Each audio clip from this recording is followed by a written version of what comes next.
Hello and welcome to Board Stupid. My name's Wayne. And I'm Matt. I'm Rob. And all three of us, we love Eurogames quite a lot. Yeah. And we love Rob. And we love Rob. That's why Rob's back on this show. So, but the problem with the idea of the word Eurogame is, what does that even mean? What the hell is that? What even is that? I don't know what I'm talking about today. Nor do I. What's a Eurogame? Because the word is so nebulous. Yeah. And we're going to have a great discussion on what that word means, the history, and what it might mean today compared to what it meant all those years ago in the 90s. Because maybe even before that. Yeah, but you hit the subscribe button. Hit that. There's no ambiguity about what that means. I love Eurogames and I love the subscribe button. Yeah, exactly. That's it. Yeah, you're going to have a bench. I love Euro. Eurogames and Imagine subscribing it's to Board beige. Stupid. Imagine it's like beige. You get 2 victory points if you hit that. Exactly. You're a Eurogamer. Yeah. 2 VP. 2 VP Excellent. and 2 gold. And 2 goals. Yeah. There we go for your resource. Paid out of these guys' pockets. But I will say, let's go and have a chat about Euro. Rolling dice, feeling nice. Cardboard dreams and game schemes. Click subscribe, it's a vibe. Board Stupid's all we need. Board Stupid, game reviews for you and me. Board Stupid, here's what you should play and see.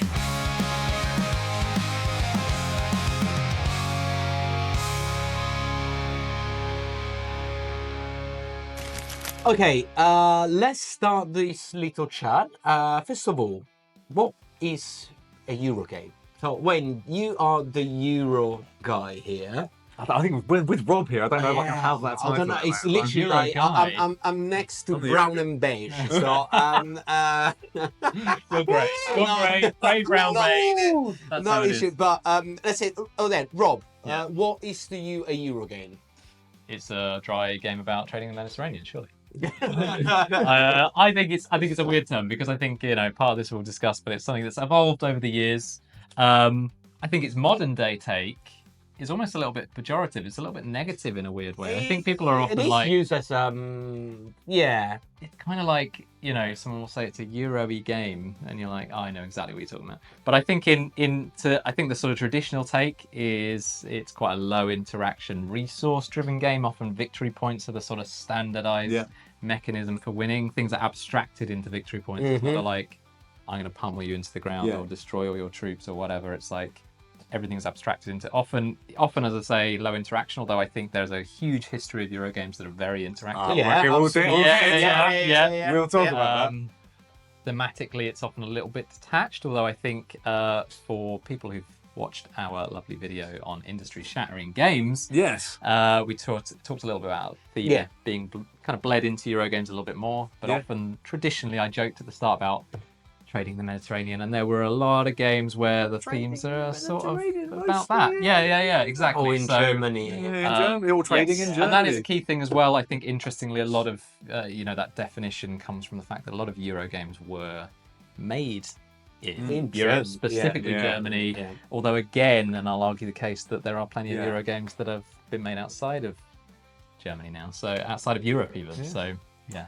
I think there's 2 potential answers to this question. I'm going to try and give you one of them.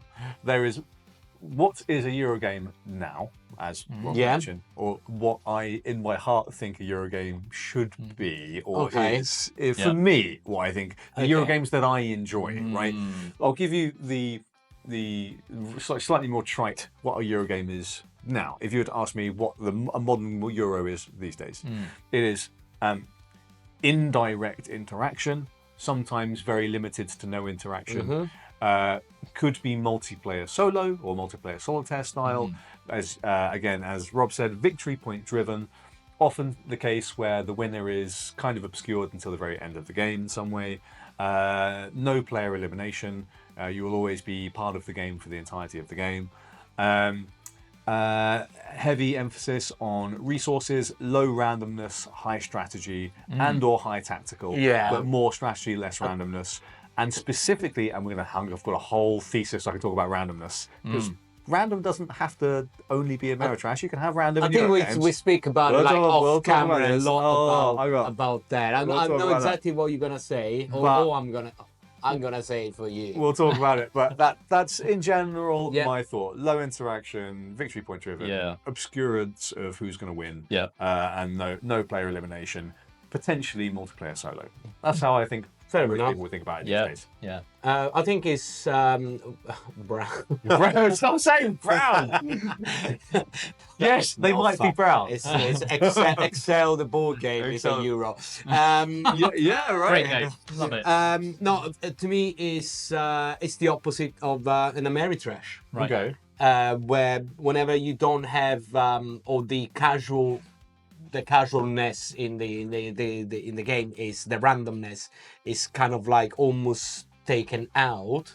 That is where the Euro sits. Okay. Okay. So you don't have the randomness, or if you have the randomness, it's always you make what we always say. You make the choice after the randomness happened. Yeah. Not before. Where does the randomness happen? Is Yeah. it before you make a decision? Right. Or after you okay. make a decision? Yeah. So if Right. you see something's gonna happen random, and you can decide after you see what it is, that is a Euro. Okay, yeah. If you do your action And then you roll a dice to and see if it works. that That's is a Ameritrash. So it's between these two phases that I cut between the Euro and the and that's probably my general idea of a Euro. Some of them are quite hard. I think that randomness element as well is quite hard to sort of pinpoint, because there are some games where there are definitely Euro games I've played, like Yido, for example. Yeah. A game where I felt like there was a severe amount of randomness in terms of picking up a contract and being like, cool, I already fulfill that. Whereas if you don't, you have to slave away for a whole round trying to, or even a couple rounds, pulling things together. Versus something like Castles of Burgundy, where there's a little bit of randomness, sure, but the mitigation element is easy. It's heavily mitigated. Yeah. So Okay, so we talked like the image that pops into your head when, or the common or garden thought of what we think Eurogame is. But let's take it back to what Eurogames, how they were developed and where this term even comes from, right? So I think in general, you'd have thought this comes from roughly the 90s. I think it would have been popularized specifically in Germany. Yeah. So essentially, you could go even further back to things like Acquire and post-war games, where it sort of took away from things like direct conflict or war-based themes, because that was a bit sensitive in Germany, to sort of more indirect, still competitive, but not, I'm going to fight you and kill all your dudes and invade you and do your stuff. Yeah, I guess more like I'm going to go and sell my potatoes to this shop and I'm going to get this create amount more of money. potatoes. Exactly. It's a weird thing, isn't it, as well, of like that feeling of the passive aggressive nature of a Eurogame. Blocking specifically, it was a big Can thing. feel more horrible than getting blown up in a war game. It's like someone takes that spot and you're just like, you effing mother. Absolute muddy funkster. Yeah. So typically known, as we discussed, for less direct conflict, a shared system. So as opposed to like with wargaming and things like that, where you might have your own book of rules that you work with, you're working within the same framework, almost in its entirety. And then you've got those classic examples of the sort of the German style game as it used to be known. Everything from the 90s, from Catan and El Grande, up to 1999's Ra, I think, as well, and all of those sorts of games in between. Anything by Kramer and Kiesling and or Knizia, the Ks. The big Ks. And then I suppose we moved into this sort of golden age-ish in the 2000s, which got a little bit more different, where they started to be more abstract or have more historical themes. So then you've got things like Castles of Burgundy and Hansa Teutonica from 2011 and 2013, accordingly. And then we start to see lots of wooden cubes. Yes. And we see that in the design principles. And meeples when you have Carcassonne. Yeah. That's 2008, I want to say. And then from that point onwards, the blur starts to happen. And then we get more theme. And then we get sort of these weird hybrid games. And we get lots of like great production, but with Euro sorts of vibes. And then there was this weird split, I feel like, coming up to sort of 2015, about 2015 onwards, where it became way more about the puzzle. Right? I feel like, as opposed to the interaction or even the shared system. Anyway, that was the brief history there. No, fair enough. Do you want to fill in any gaps for me, Rob, or is that roughly? I think that's sounding good. Yeah, In a I nutshell. think it's definitely a weird thing of what you're saying as well with the sort of hybrid systems that have started popping up, and at what point, how much do they dilute what a Eurogame What is a Eurogame? Even more confusing. It's like so many times you hear, I think like you know, one of the first hybrid sort of things that I encountered was Kemet, which is a troops on a map, area control, you know, very, very conflict-heavy game. Yeah.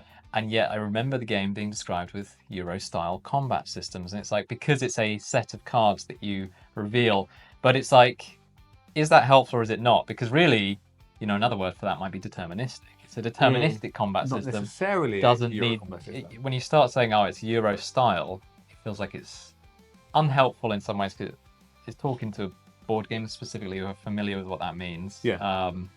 And then it sort of dilutes what the word, you know, what a Eurogame is. So this modern hybrid, give me another great example of a modern hybrid, I feel like, is Blood Rage, the one everybody knows, which is, it looks at, I suppose, ostensibly like a Ameritrash conflict. It's a Simon production kill with a stuff, lot of minis. minis. The team very Giant heavy monsters, themes, monster and asymmetric powers and everything. But it's a card drafting and area control.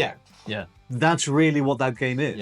It's like Inis With a deterministic card-based combat. It's the same for that whole trilogy as well. I mean, Ankh is one of those close. It feels like a Knizia game has been pulled into sort of Simon universe. It's hand management with area control, or area majority in that sense. It's very interesting. So you sort of have that thematic identity now, where like, can a Eurogame even be a Eurogame if it has these sorts of, I suppose, like heavy randomness elements, and it's got dice added in there as well, because you're starting to see dice in Eurogames plenty, whereas before you maybe didn't see them quite so much, or used in a mitigative way.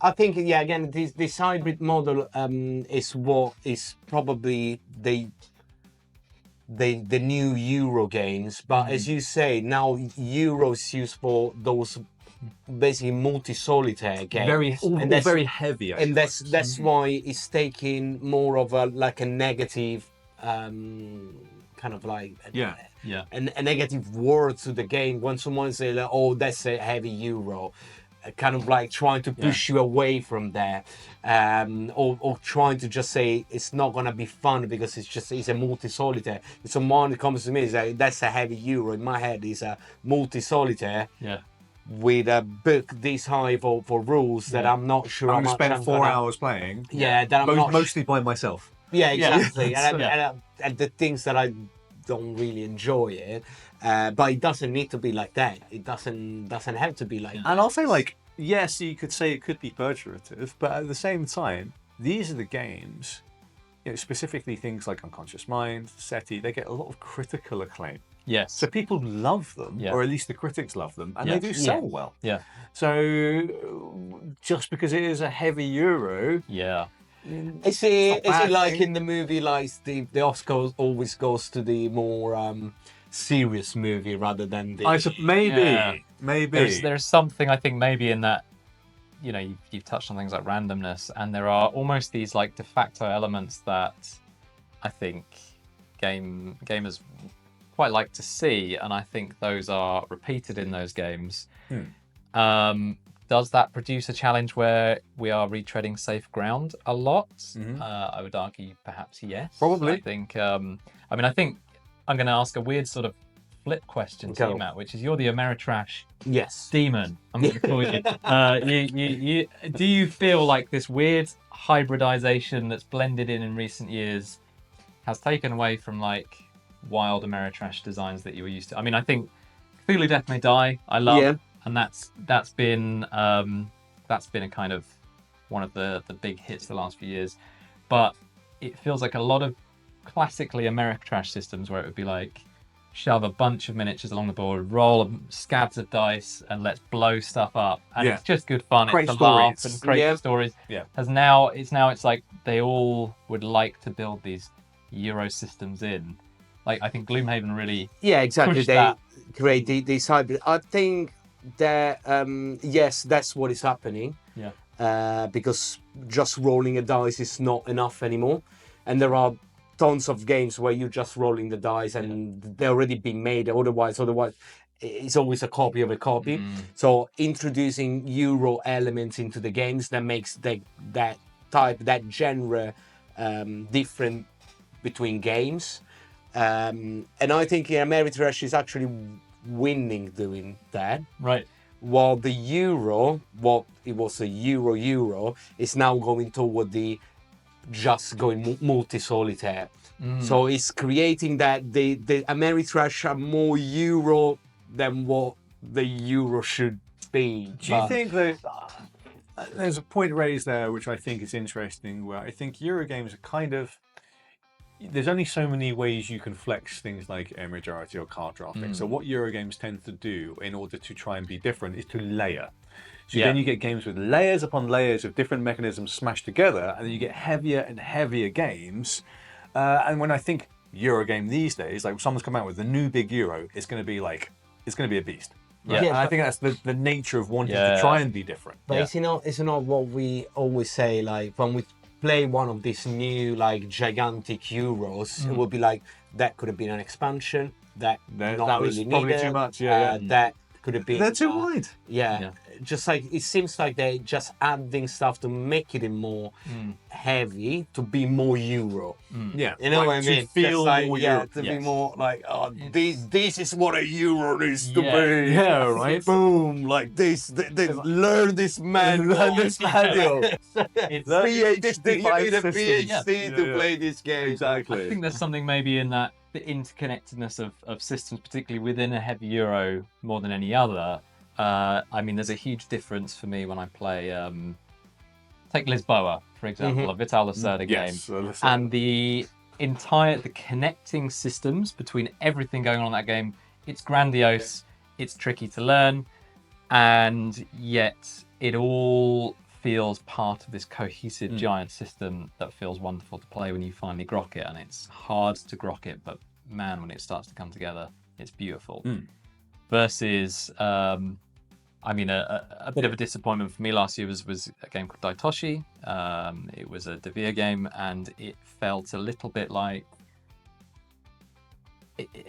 throwing the kitchen sink. Complicated Like, for the sake of being complicated. yeah, almost like here's eight systems. Actually, I've thought of another. I've got this ninth There's system another I one. want to try and put in, and none of it came together in a cohesive manner. And instead, you're playing what you that reflection of what you just said about they're too wide. Yeah.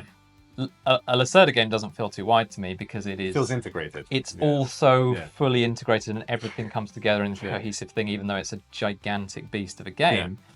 Daitoshi, by contrast, is a game, I don't mean to rag on that game, but it's like, that was an example of one that I played last year that felt very, very wide without anything really coming together. Yeah. Sense of, Because we do like when there are a lot of games that got all mini games inside, but they need to feel coherent. Like, Yeah. yeah. you do this because then you can do that, or it's linked somewhere.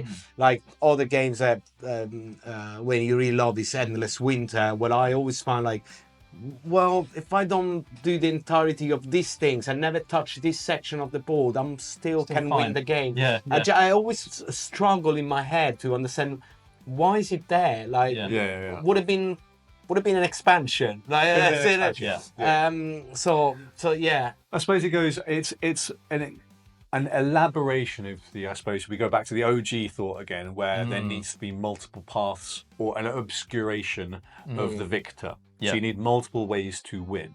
And I think what's happened has been sort of a bastardization of that concept. Yeah. Where instead of multiple paths to win within the shared systems, you literally have multiple different things that you can do, to win. which will all give you points. Yeah. And it's that sense of yeah. at the end, sometimes I play these games and I will sit there and run through. I played a game called Men Nefer recently, which was a lovely kind of mid-weight to heavy Euro game.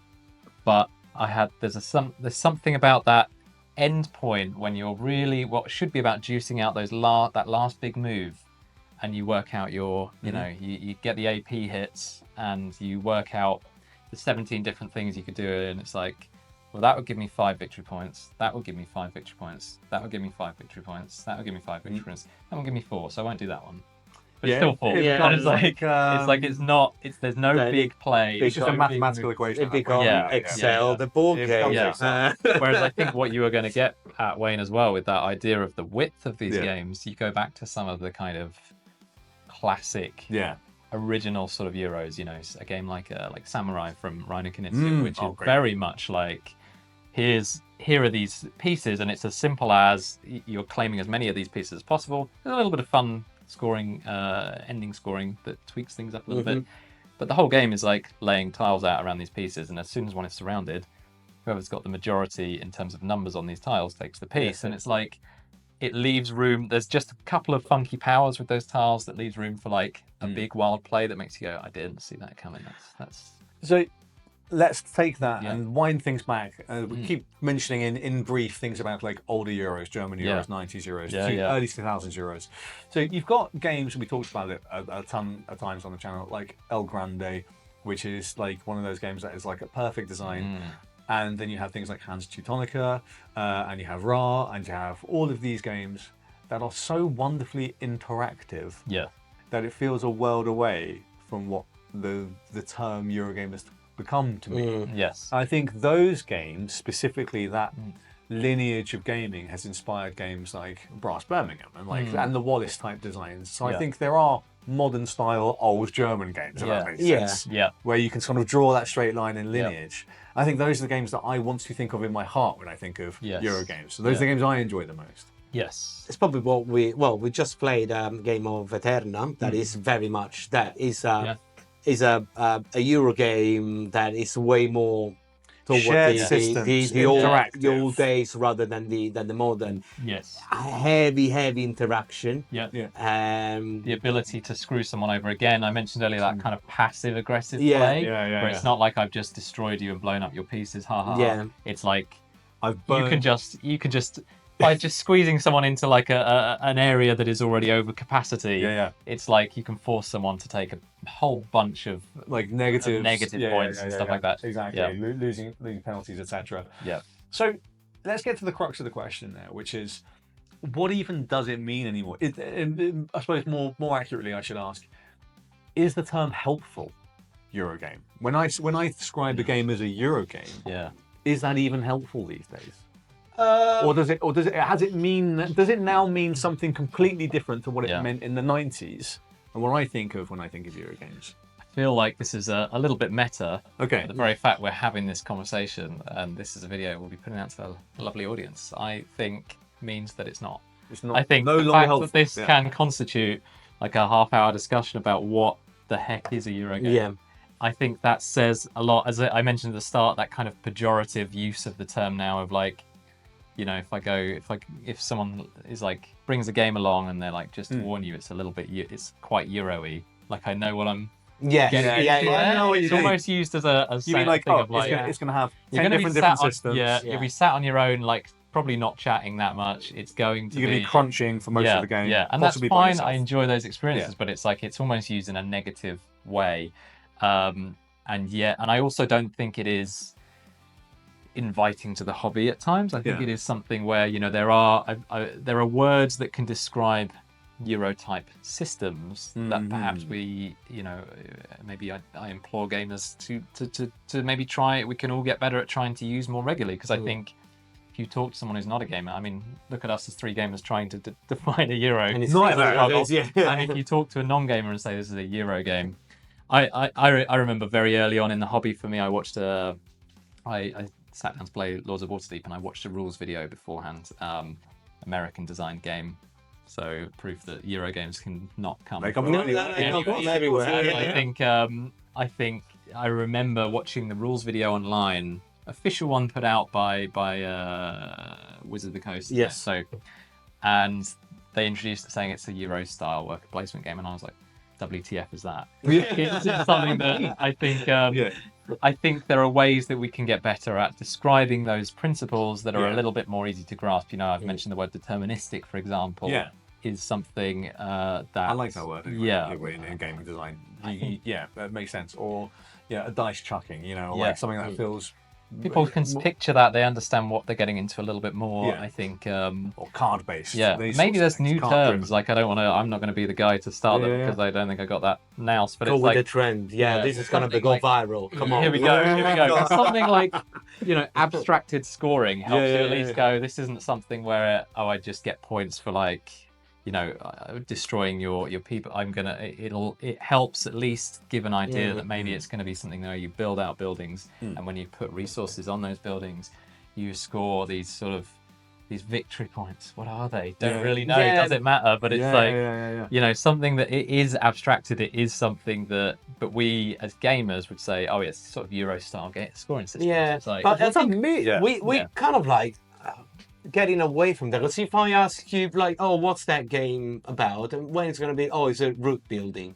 Or it's going to say, oh, it's a deck building. Or it's card or trip. it's a drafting game. They're all part of the Euro family. Yeah. But kind of like, probably going with the what the heck actually is. It's it's easier because it doesn't exist anymore. Euro. You tell me Euro. Yeah, I'm thinking about the mega heavy stuff. Yeah. Well, we'll take a recent example, the Galactic Cruise, another American designed, very wide Euro game. Yeah. But you talk about, those mechanisms in isolation, part of the Euro family. I mean, are they? They're just mechanisms, right? I mean, I think Eurogame, I suppose, these days is more of a vibe than anything else. Yeah. It's just like a feeling that you get about a game more than it is like something you can underline and point to and say, because it does this, this, and this, it's a Eurogame. Yeah. It's a bit weirder than that. It's more nebulous. And I think because of that, it's completely unhelpful. Yeah. And everything is a hybrid thing. Everything is a hybrid. That is what you see in everything. Way more hybrid. Like you see in music and you see in movies. Yeah. Everything tends at a certain point just to mix up together and create something else that is new, that is simply taking stuff from the old stuff. I think there's a sometimes like the best sort of Euro games are often described with their central hook. Like we will talk about like an auction game. Yes. We don't say RA is a Euro game. We say it's an auction game. It's like that, and that central hook is way more effective and useful for getting someone to go, oh, okay, I see what this is about. Like a run is an area majority. Like, you want the most people in there. Exactly. That's and again, from that point of view of like new gamers, there might be the onus is on us, I think, as people welcoming people into this community. To explain what area majority means, but I feel like trying to explain what a Euro means each time we sit down and say it's a Euro. It's just too wide and not, you can't pinpoint it on a thing, right? Yeah. So that's kind of got roughly to the end of my questions here. I want to talk about the future. So we talked about whether or not it's still useful or if it's been outdated, and I think we're all relatively agreed that it's kind of past its usefulness at this point, plus minus. Talked about a little bit if we need a new label to describe those types of heavy Euro modern games that we know of, like that modern heavy strategy game.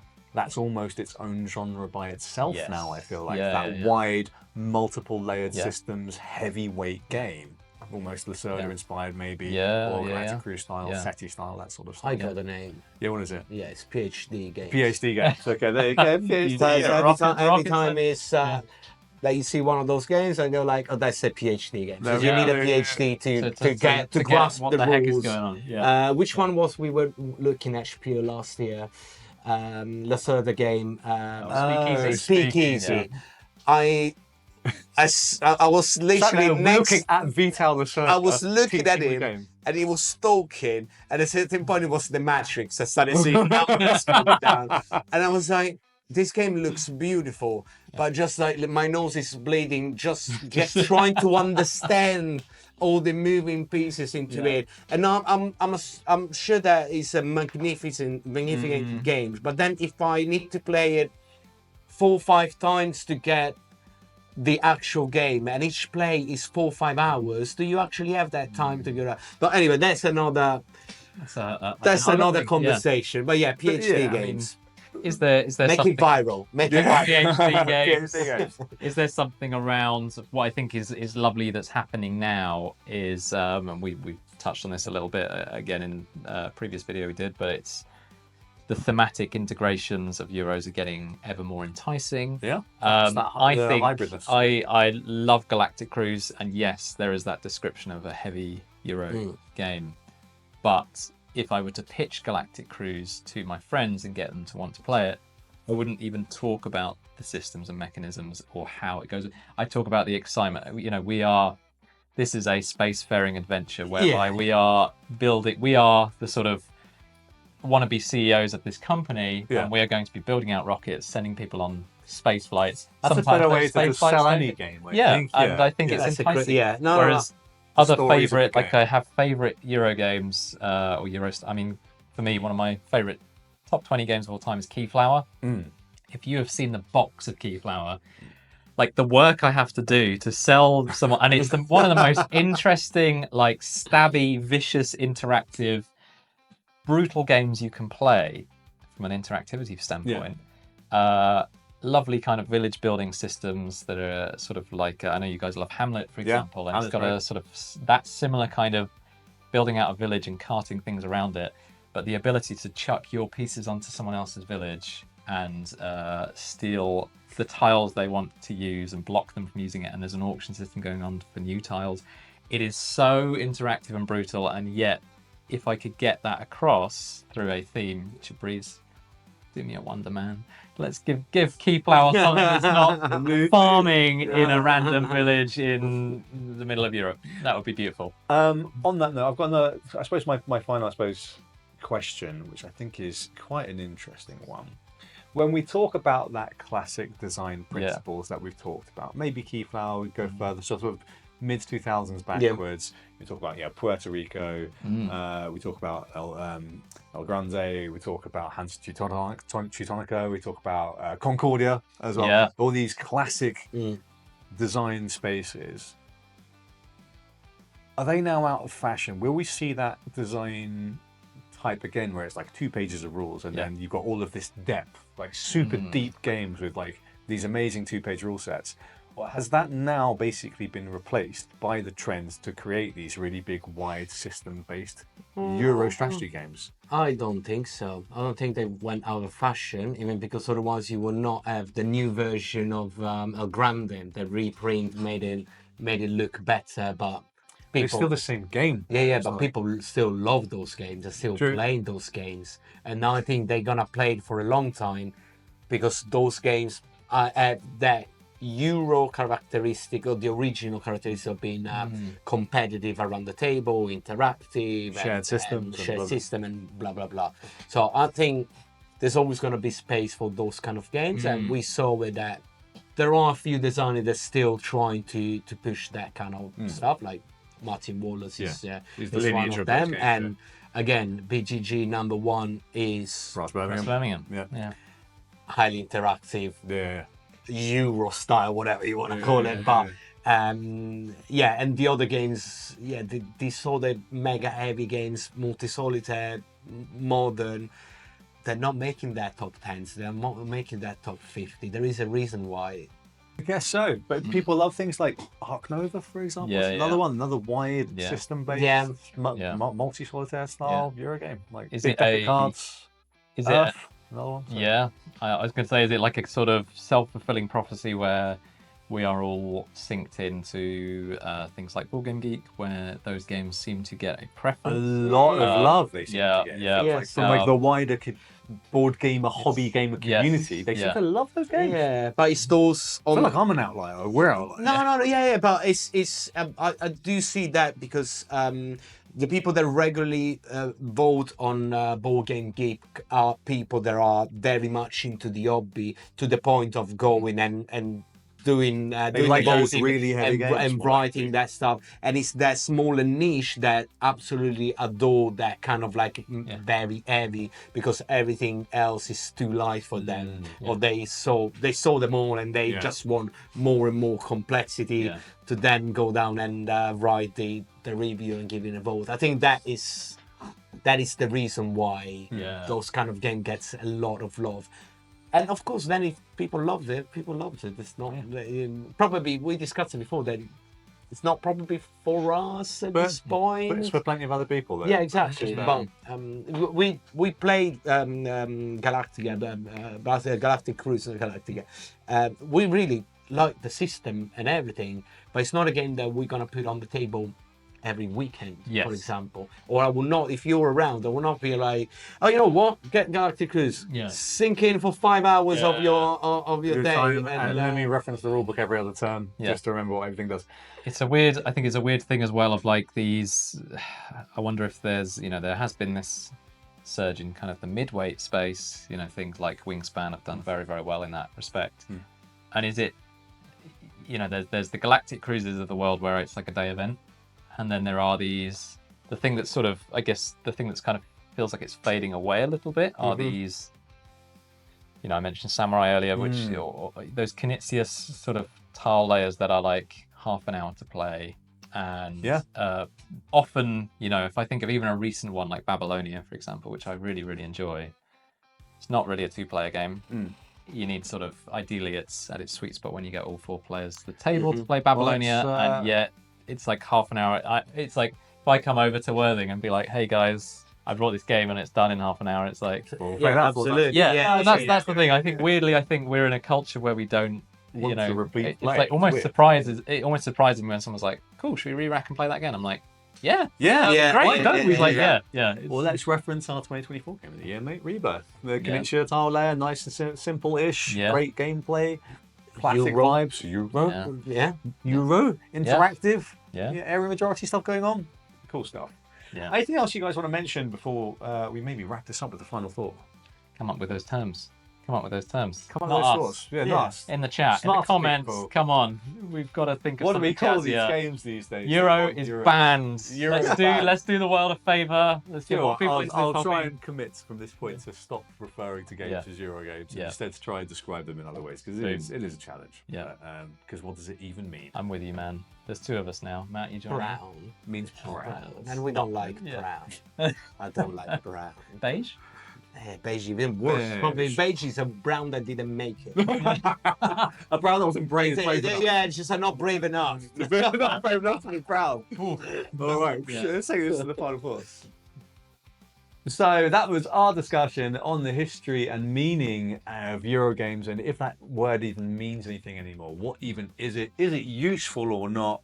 Matt, do you want to wrap us up with a line or two on your general thoughts after this chat? Again, hybrid should be the new word, probably. Instead of everything's a hybrid. Everything is a hybrid. So we'll see how it goes with time. If the Euros are gonna be the mega heavy stuff, or at a certain point it's gonna be going back to more like a 90s, early 2000 style. Again, with 5,000 games coming out every year, we'll see what's gonna happen. We'll see what the trends come out with. Rob. I mean, we came here to define Euros. And failed horribly. I think we failed. Sorry, guys, we did our best. But I think that indicates that this is a word that maybe needs shunning from our board gaming dictionary and our board gaming lexicon. And maybe we should, as I say, do our utmost to find other terminology. But also, people who can think of. We've been talking a lot about big, heavy Euros. I'm sure there are some of those classic style Euro games that are being released. And plenty of them. If you know of some, pop them in the comments. Stick them in the comments below. And as you said, I think we specifically focused this discussion about what Eurogame means in the hobby gamers' thoughts with these like heavy type games, and then the history therein and how that term has diverged and changed, and how it seems to cover this huge gamut of game types to the point where it becomes completely nebulous and meaningless. And I am, like I said, what I think and what I like about Eurogames, and if someone goes, "Oh, I like Eurogames too," and they proceed to explain something completely. Yeah, they'll explain to me a game. I'll be like, "I don't ever want to play that game. I'll never want to play that." So it's such an interesting thing that it's so still prevalent in the in the hobby. But what do you think? Let us know in the comments below what you think Eurogame even means, if you think it's still useful as a term, and if not, what needs to replace it in the modern board gaming lexicon. But something that needs no definition and no explanation It's the subscribe button. That's easy. It's one word. It's subscribe. I think I know what that Everyone means. knows what that Yeah, means. yeah. It means subscribe to Board Stupid. Something that needs slightly more explanation is our Patreon. Yes, because that is where you can find all the exclusive content Extra that we content create, just for every patrons. content, the previews and the special stuff and the And special exclusive charts interviews that we're and all gonna that sort have of stuff. and You you can talk about his favourite colours. exactly Yes. that is not beige, neither Not brown. beige, not brown. There is a video about that actually. We're gonna make it later. But yeah, and you can support the channel and make us like keep growing or keep existing, and Exactly. just help us out, help a friend, buy us a coffee. Buy us a coffee. Check out the rest of our videos, and we'll see you in the next one. Ciao. What's it be? What's